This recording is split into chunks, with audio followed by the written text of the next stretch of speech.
تیتر اول امشب: هیئت بلندپایه طالبان به رهبری ملا برادر آخوند رئیس دفتر این گروه در قطر به تهران رفته. سخنگوی طالبان به تیتر اول گفته این هیئت به دعوت رسمی جمهوری اسلامی به ایران رفته. دیدار کوتاه وزیر خارجه ایران با سرگئی لاوروف، همتای روسش، برای بررسی راههای نجات برجام. ظریف گفته اگر آمریکا به تعهداتش باز نگردد از 3 اسفند اجرای پروتکل الحاقی را متوقف می‌کنیم. و تهران منتظر بایدن. مجید تخت‌روانچی، نماینده دائم ایران در سازمان ملل، گفته ایران منتظر آمریکاست تا اولین قدم دیپلماتیک را برای لغو تحریم‌ها و بازگشت به توافق هسته‌ای بردارد. به تیتر اول خوش آمدید.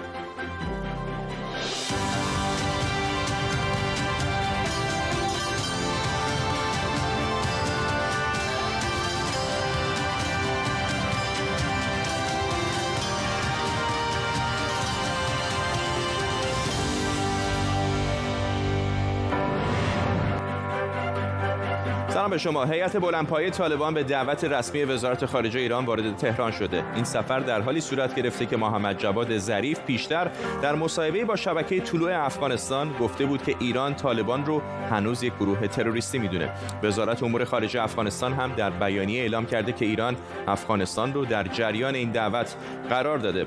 در طول برنامه با تیمی از کارشناسان و خبرنگاران از شهرهای مختلف جهان این خبر و خبرهای دیگر رو دنبال می‌کنیم. تاج‌الدین سروش همکارم اینجا در استودیو به ما پیوسته. تاج‌الدین، میدونم که با سخنگوی طالبان در مورد این سفر هیئت طالبان به ایران صحبت کردی. چه میدونیم در مورد این سفر؟ خب فرداد، آنچه که سخنگوی طالبان میگه هدف این سفر فقط دیدار با مقام‌های ایرانی است و مشورت در مورد پروسه صلح افغانستان و همچنین مشکلات مهاجرین مقیم ایران است. اما آنچه که اتفاق میفته چیزهای دیگری هم است. مثلا ایران از طالبان در پس از امضای توافق طالبان با آمریکا، ایران این مقدار فاصله گرفته از طالبان و حالا با این سفر آقای برادر میخواد که رابطه را ترمیم بکنه با ایران و پس از ترمیم رابطه الان وضعیت هم در منطقه متفاوت شده. دولت جدید در آمریکا آمده.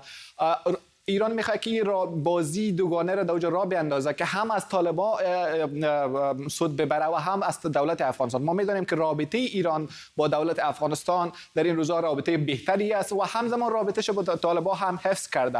از این خاطر چرا که دولت افغانستان را در اعلامیه‌ای که صادر کرده مخالفت نکرده، چرا که رابطه خوبی با ایران داره و از اون طرف هم با طالبان دیدار کرده. ببین یک ویدیو صدایی از سخنگوی طالبان را با هم بشنویم که در رابطه با این سفر چیزایی گفته.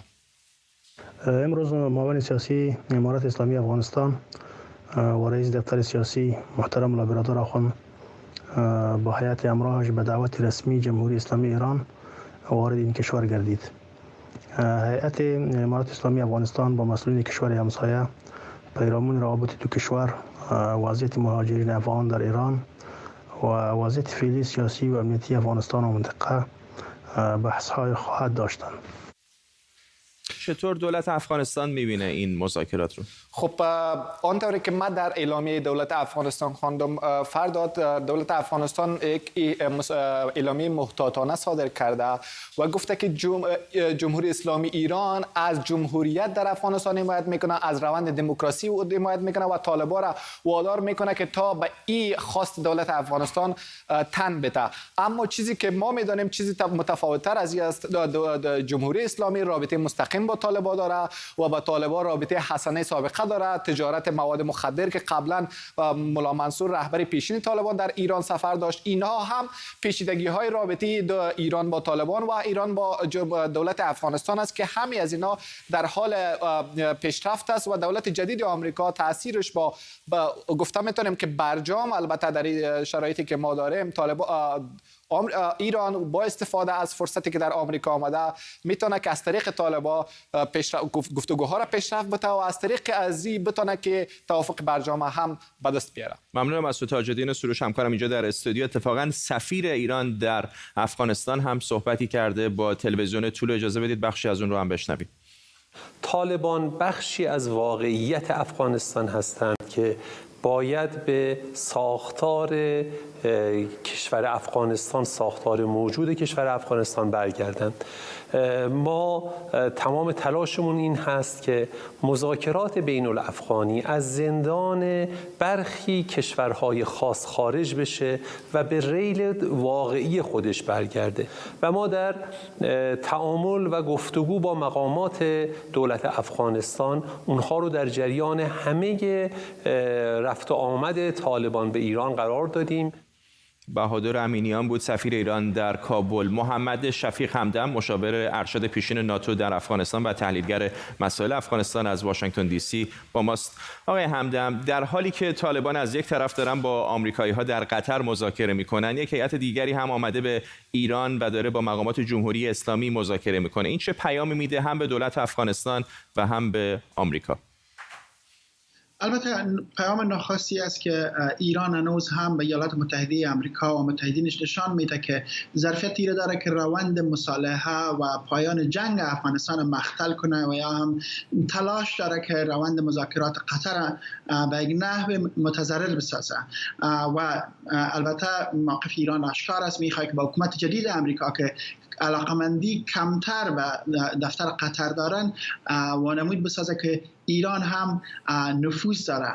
در عین حال یک پیام دیگه است که با تاسف که ضعف دستگاه دیپلماسی دولت افغانستان هم نشان میده، چون دولت افغانستان نتونسته که ایران که یکی از دوستای نزدیک خود به حساب میکنن وادار سازه که تا روند مذاکرات قطر مختل نسازد. در قدم بعدی موضوع جالبی است که طالبان و ایران از لحاظ البته تفاوت‌های مذهبی، از لحاظ دیدگاه‌ها هیچ هماهنگ نبودن و اخیراً تغییراتی را که ما می‌بینیم این به خاطر صلح افغانستان و به خاطر برگشت امنیت به افغانستان نه، بلکه به خاطر اهداف محرزانه ایران و به خاطر مختل ساختن روند صلح و مذاکرات قطر است. ممنونم از شما محمد شفیق همدم، مشاور ارشد پیشین ناتو در افغانستان و تحلیلگر مسائل سیاسی این کشور از واشنگتن دی سی با ما. تصاویر زنده داریم از سنای آمریکا، جایی که بررسی صلاحیت آنتونی بلینکن وزیر پیشنهادی دولت بایدن برای امور خارجه آمریکا در حال بررسی هست. کمی پیشتر هم تایید شد که سنای آمریکا به خانم جنت یلن برای وزارت خزانه‌داری هم رأی اعتماد داده. خانم یلن تا دقایق شاید ساعتی دیگر قرار هستش که در کنار معاون رئیس جمهوری آمریکا سوگند بخوره و وارد سمتش به عنوان وزارت خزانه‌داری آمریکا بشه. تصاویر زنده رو می‌بینید از صحن علنی مجلس سنای آمریکا. سنای آمریکا به جنت یلن برای وزارت خزانه‌داری رأی اعتماد داده. خانم یلن یکی از شناخته شده ترین اقتصاددان‌های آمریکاست. خانم یلن اولین زنیه که وزیر خزانه‌داری آمریکا شده و حالا به زودی قراره که این سمت رو به دست بگیره. خانم یلن جایگزین استیون منوچین میشه. وزارت خزانه‌داری گذشته از نقش کلیدیش در اقتصاد آمریکا به خاطر اعمال تحریم‌ها و محدودیت‌های علیه حکومت‌های مثل جمهوری اسلامی هم اهمیت زیادی داره. اما ببینیم وزیر خزانه‌داری جدید آمریکا کیه. جنت یلن یک اقتصاددان 74 ساله است که در نیویورک به دنیا آمده. خانواده‌اش از یهودی‌های لهستانی تبار بودند. مادرش معلم بود و پدرش هم پزشک. خودش در رشته اقتصاد تحصیل کرده و 50 سال پیش دکتراش رو از دانشگاه یل گرفته. تا سال 1354 در دانشگاه هاروارد درس میداد و از سال 1355 وارد بانک مرکزی آمریکا شد. اما بعد از ازدواج با همسرش که از استادان مدرسه اقتصاد لندن بود، کارش رو رها کرد و اومد به اینجا در لندن. بعد از بازگشت به آمریکا و تدریس در دانشگاه کالیفرنیا در برکلی در سال 1372 بیل کلینتون که اون موقع رئیس جمهور بود، یلن رو نامزد عضویت در شورای حکام بانک مرکزی آمریکا کرد و سنا هم اون رو تایید کرد. در سال 1375 رئیس مشاوران اقتصادی رئیس جمهوری شد و یکی از برنامه‌هاش مبارزه با تبعیض جنسیتی در پرداخت حقوق بود. تبعیضی که باعث می‌شد مردها گاهی تا 25% بیشتر از زنها حقوق بگیرند. در سال 1388 اوباما یلن رو برای معاونت بانک مرکزی آمریکا نامزد کرد و سنا هم تاییدش کرد. 3 سال بعد هم شد رئیس بانک مرکزی آمریکا و اولین زنی شد که به این سمت منصوب میشه. مدتی بعد از ریاست جمهوری ترامپ دوره 4 ساله ریاست او هم تموم شد و در حالی بانک مرکزی رو ترک کرد که نرخ بیکاری از 6.7% به 4.1% رسیده بود. بعد از اون بنستی بروکینگز رفت و سیاست‌های اقتصادی ترامپ رو هم مورد انتقاد قرار داد. خانم یلن مدعی بود که ترامپ درک درستی از سیاست‌گذاری اقتصادی نداره. به عنوان وزیر خزانه‌داری 2 تا وظیفه عمده دارم. یکی کمک به آمریکایی‌ها در این ماه‌های آخر همه‌گیری که هم سالم بمونن و هم بتونن برگردن سر کار، و دیگری بازسازی اقتصادمونه تا بتونه برای کارگرهای آمریکایی شرایطی فراهم کنه که در این جهان پر رقابت زندگی بهتری داشته باشن.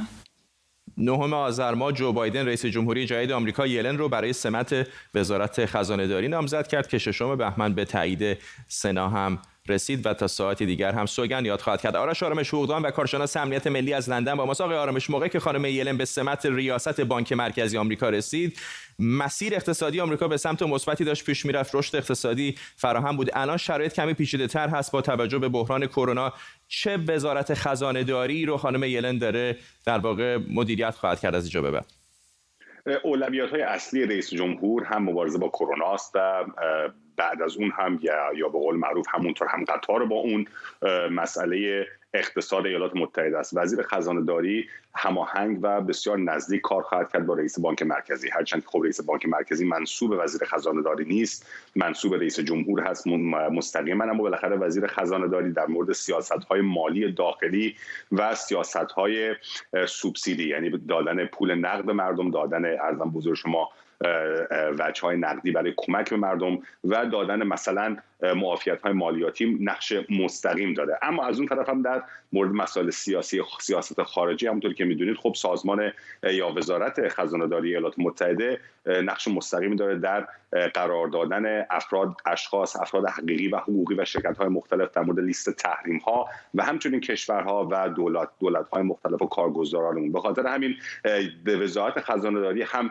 دقیقاً از لحاظ فیزیکی بغل کاخ سفید هست، به شما باید نشون بده چه اهمیتی داره برای بنیانگذاران این کشور و بعدم در جایگاه از مهمترین وزرای کابینه عملاً بعد از رئیس جمهور وزرای خزانه‌داری و یا ببخشید وزیر خارجه و خزانه‌داری هستن و دفاع، یعنی این 3 وزیر خیلی مهمتر حساب میشن تا وزرای دیگه. به خاطر همین باید ببینیم که نقش خانم یلن چه خواهد بود، اما نقش پستی بسیار مهم و 232 سال ریاست یا وزارت در دست مردم بود از آقای همیلتون. اولین بار است که خانم یلن یک خانم وزیری به وزارتخانه خزانه‌داری به عهده میگیره و تو اون 3 وزارتخانه مهم هم که خدمتتون عرض کردم، مثلا آقای لوید آستین هم که یک سیاه‌پوست امریکایی هست، ایشون هم اول هست. خیلی اولها داریم در مورد این کابینه، ولی در مجموع ایشون کار بسیار سخت رو پیش رو خواهند داشت. اقتصاد رکود داره که بسیاری از مردم بیکار هستند و از همه مهمتر مسئله رونق و مسئله جرقه زدن و ریستارت زدن اقتصادی خواهد بود که اون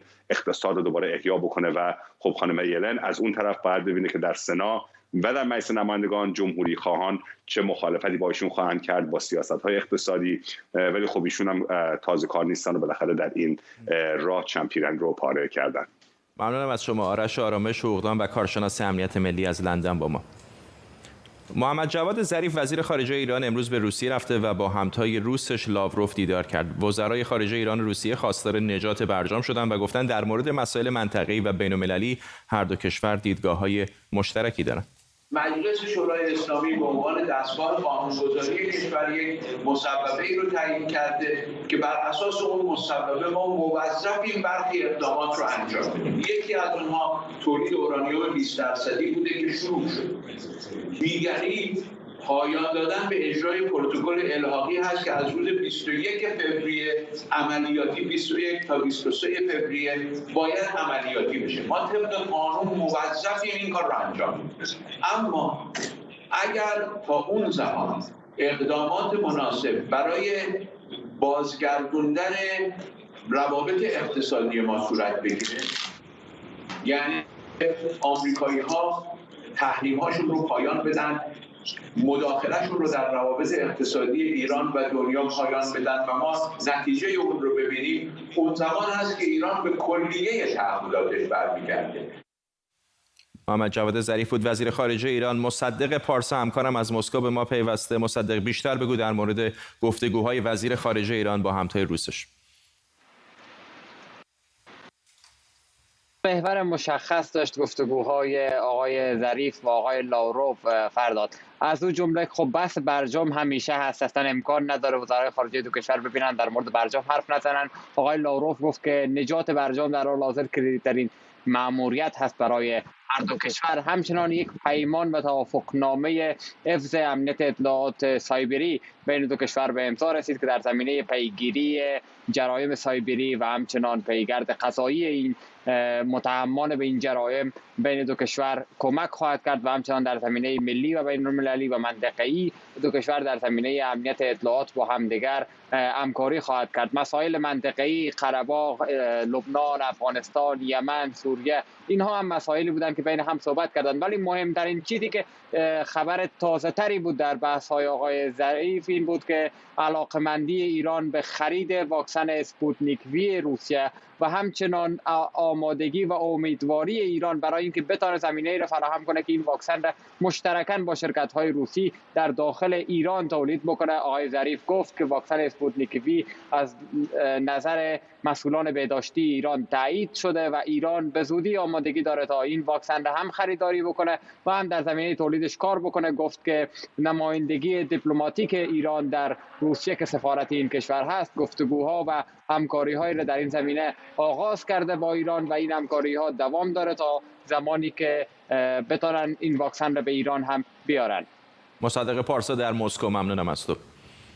مجید تخت روانچی نماینده دائم ایران در سازمان ملل گفته تهران منتظر تا بایدن اولین قدم دیپلماتیک برای لغو تحریم‌ها و بازگشت به توافق هسته‌ای رو برداره. بسیار از مخالفان جمهوری اسلامی و کشورهای مثل اسرائیل از احتمال کاهش فشارها بر حکومت ایران نگرانند. بنیامین نتانیاهو نخست وزیر اسرائیل گفته رژیم آیت الله‌ها در ایران قصد نابودی اسرائیل رو داره و ما این تهدید رو جدی می‌گیریم. بابک اسحاقی از تل‌آویو و سمیرا قرایی از واشنگتن به ما پیوستن. با بابک شروع می‌کنم. در تل‌آویو از تازه‌ترین واکنش‌های مقامات اسرائیلی بگو، به این نگاه‌های جدیدی که داریم از واشنگتن می‌بینیم در قبال ایران. در روزهای گذشته تیمی از سوی نتانیاهو در گفتگو با مشاوران بایدن در حال هموار کردن جاده همکاری و روابط بین دو کشور در آستانه آغاز کار دولت تازه در کاخ سفید هست. جاده‌ای که بدون شک فردا دارای پستی بلندی‌های زیادی هستش. از بازگشت ایالات متحده به برجام و تحریم‌های اقتصادی ایران گرفته تا روند مذاکرات با فلسطینیان و همه سیاست‌های آقای جو بایدن هستش که درست نقطه مقابل دونالد ترامپ هستش. نتانیاهو در این میان تلاش میکنه تا دولت بایدن را با خطرات ایران اتمی، ایران موشکی و ایران حامی تروریست آگاه بکنه و از بازگشتن بایدن به برجام در حالت قدیمی اون تا اونجایی که میتونه جلوگیری کنه و بایدن و همکاران اون هم تلاش میکنن تا نشون بدن که دولت تازه در فکر امنیت اسرائیل هستش و در همه زمینه‌ها در رابطه با بحران با ایران با اسرائیل رایزنی خواهد کرد. اما باید بدونیم که قوانین بازی تغییر کرده و با آمدن ناخدای جدید به کاخ سفید کشتیبان را امروز سیاستی دیگر آمده و ممکن هستش که تغییرات عمده‌ای در رابطه با سیاست ایالات متحده در رابطه با ایران و همچنین اسرائیل به وجود بیاد و ملاقات هایی که در هفته گذشته بین جک سالیوان و بن شبات مشاوران امنیت ملی دو کشور انجام شد و سفری که در جریان هست و قراره که یوسی کوهن رئیس موساد به ایالات متحده داشته باشه، سعی خواهد شد که هرچه بیشتر دولت جو بایدن را متقاعد کنند که به برجام باز نگرده. ممنونم از تو بابک اسحاقی. سمیرا قرایی هم از کنگره به ما پیوسته. سمیرا، در فاصله نچندان دورتر از جایی که تو الان وایستادی نمایندگان مجلس سنا در حال بررسی صلاحیت وزیر امور خارجه آمریکا هستند، وزیر پیشنهادی. به نظر میاد آرام آرام داره تیم دیپلماتیک آقای بایدن شکل میگیره. چه زمزمه‌هایی میشنویم در مورد سیاست‌هایی که اونها قراره در قبال ایران اتخاذ کنن؟ بله، یکی از مهمترین پست هایی که تایید خواهد شد اینجا در سنا پست وزارت امور خارجه آمریکاست که آقای بلینکن رو آقای بایدن معرفی کردن. باید دید که او رأی خواهد آورد که البته رأی اعتماد سنا رو کسب خواهد کرد. آقای بلینکن یک صحبت بسیار مهمی یک روز پیش از تحلیف جو بایدن انجام داده بود در رابطه با برجام و اون هم اینکه به کمیته روابط خارجه سنا گفته بود که هنوز دولت بایدن هیچ تصمیمی نگرفته بر اینکه بخواد بخواد به برجام برگرده. صحبت ها مبنی بر برگشت آمریکا به برجام برمیگرده به گفتگوهایی که آقای بایدن حالا با CNN انجام داده و یا با روزنامه نیویورک تایمز گذشته از صحبتی که آقای بلینکن کرده. ما اظهار نظر آوریل هینز رو داریم که تایید شده مدیر اطلاعات ملی آمریکا خواهد بود و او هم گفته که هیچ تصمیم قطعی و فوری وجود نداره که آمریکا بخواد برگرده به برجام. همه اینها رو بعد حالا زیر سایه صحبت‌های تخت روانچی ببینیم با NBC. این اولین صحبت‌های یک مقام بلندپایه دستگاه دیپلماسی ایران با یک رسانه آمریکایی از زمانیه که آقای بایدن به عنوان رئیس جمهور انتخاب شده. آقای تخت روانچی میگه که ایران جمهوری اسلامی در هیچ زمینه پیش قدم نخواهد شد، هیچ گفتگویی چه مستقیم چه غیر مستقیم با آمریکا انجام نداده و توپ در زمین آمریکاست. و خب از این طرف هم نگاهی بیاندازیم به سیاست‌های آقای بلینکن و امور خارجه تازه، می‌بینیم که هیچ فعلا اصراری برای برگشت به برجام وجود نداره. فرداد سمیرا قرایی و بابک اسحاقی، ممنونم از هر دوی شما. مجلس نمایندگان آمریکا طرح استیضاح ترامپ رو با اکثریت آرا تصویب کرده و به سنا فرستاده و سنا هم 20 بهمن ماه قراره که اون رو بررسی کنه. شاهین سمیعی، کارشناس امنیت ملی از ویرجینیا، با ماست. آقای سمیعی، اگر حرف‌های آقای میچ مک‌کانل رهبر جمهوری خواهان در سنا رو مبنا قرار بدیم، به نظر میاد که دست کم بخش قابل توجهی از جمهوری خواهان حاضر هستن با دموکرات‌ها همراهی بکنن برای محکوم کردن آقای ترامپ در سنا. با درود خدمت جناب عالی. بله، البته شواهد امر تا اینجایی که پیش رفته، چون جمهوری خواهان باید 17 نفر از اونها به کلیت 50 نفر دموکرات ها بپیوندن که بخوان محکومیت آقای ترامپ رو قطعی بکنن. اما در حال حاضر اون 17 نفر وجود نداره. اما اون چه که آقای میچ مکانل اعلام کردن به عنوان رهبر جمهوری خواهان در مجلس سنا این هست که علاقمندی بیش از پیشی وجود داره برای اینکه آقای ترامپ رو یک بار برای همیشه از حزب جمهوری خواه کنار بگذارن و این بهترین روندی خواهد بود که میتونن ازش استفاده بکنن. ممنونم از شما. شاهین سمیعی، کارشناس امنیت ملی از ویرجینیا در آمریکا با ما. تصاویر زنده داریم دوباره از مجلس سنای آمریکا. همطور که می‌بینید بررسی صلاحیت وزیر خارجه جدید و پیشنهادی دولت بایدن آنتونی بلینکن در حال بررسی هست. گمان میره که با توجه به اینکه اکثریت سنا در دست دموکرات‌ها هست و او چهره جنجالی هم آنچنان نیست، احتمالاً انتخاب او، تایید او در سنا با مشکل چندانی روبرو نشه. کمی پیشتر هم جنت یلن به عنوان وزیر خزانه‌داری آمریکا در دولت جدید بایدن در همین مجلس سنا تایید شد و تا ساعتی دیگر در کنار معاون رئیس جمهوری آمریکا کامالا هریس سوگند یاد خواهد کرد و اولین زنی خواهد شد که سمت وزارت خزانه‌داری آمریکا رو کسب میکنه. تصاویر زنده رو میبینید از صحن اصلی مجلس سنای ایالات متحده. دومین روز از مجمع جهانی اقتصاد در داووس سوئیس که بیشتر جلسات و نشست‌های اون مجازی برگزار میشه همچنان ادامه داره. امروز رئیس جمهوری فرانسه امانوئل مکرون و صدر اعظم آلمان آنگلا مرکل هم از جمله سخنرانان بودند. بردیا افشین همکارم اینجا در استودیو با ماست. چه گذشت در جلسه امروز؟ همش هم مجازی. یادآوری کنم پارسال که این مراسم به شکل رویداد به شکل فیزیکی انجام میشد، دونالد ترامپ بود که توجه رو به خودش جلب کرده بود در داووس، این دهکده در شرق سوئیس. اما امسال میراث رئیس جمهور پیشین آمریکاست که باعث شده که خیلی راجبش حرف بزنه. اورسولا فاندرلاین، رئیس کمیسیون اروپا، رئیس قوه مجریه اتحادیه اروپا، امروز راجب این گفتش 4 سال دوران دونالد ترامپ ضربه‌ای به دموکراسی وارد کرده که ماندگار خواهد بود. این میتونه بسیار قابل توجه باشه. اما از سوی دیگه استقبال از جو بایدن هم امروز در بین سخنوران عمده امروز که برشمردیشون دیده میشد، خیلی به استقبالش رفتن. جالب اینجاست که حالا به جز از مسائل اقلیمی، چون امانوئل مکرون رئیس جمهور فرانسه بازگشت آمریکا رو به معاهده پاریس به استقبال رفت و استقبال گرمی از اون کرده بود، اما مثلا اورسولا فاندرلاین و در این حال آنگلا مرکل صدر اعظم آلمان از جو بایدن خواستن که بر سر مسائل مالی و امنیتی شرکت‌های بزرگ تکنولوژی و فناوری اطلاعات همکاری کنند. بنابراین به نظر میرسه ما امسال کنفرانس امنیت مونیخ رو نداریم. این مسئله امنیت اینترنت هم امروز مورد بحث بوده و دعوت شده از آمریکا که بتونن با اروپا و شرکا همکاری کنن. اما از بحث آمریکا که خارج بشیم، خب همونجوری که اشاره کردی این کووید 19 که این رویداد تحت شعاع قرار داده.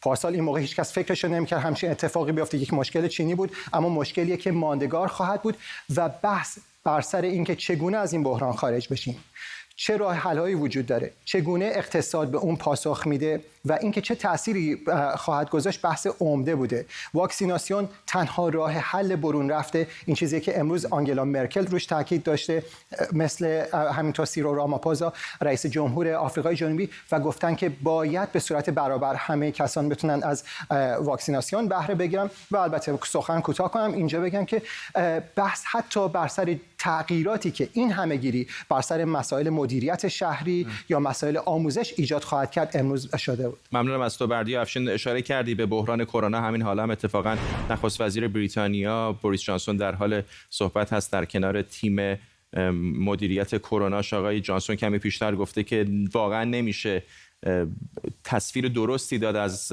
میزان غمی که در بریتانیا به خاطر کشته شدن بالای 100,000 نفر از مردم به طور کلی از بیماری کرونا بیان کرد. تصاویر زنده رو می‌بینید از دانینگ استریت، نخست وزیر بریتانیا و هیئت همراهش. به این ترتیب می‌رسیم به پایان تیتر اول امشب. تا فردا همین موقع بدرود.